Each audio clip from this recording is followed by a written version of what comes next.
जळगावातून पुन्हा एकदा लाचखोरीची बातमी समोर आली आहे। वीज मीटर नादुरुस्त असून गुन्हा दाखल होऊ नये यासाठी 1 लाख रुपयांची लाच मागणारे 2 वायरमन पूर्ण नाव समजू शकले नाही।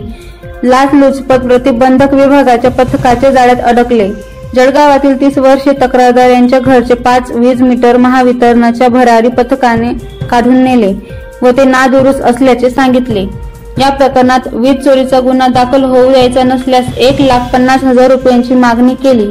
यात तडजोडीअंती 1 लाख रुपये स्वीकारण्याचे दोघांनी मान्य केले।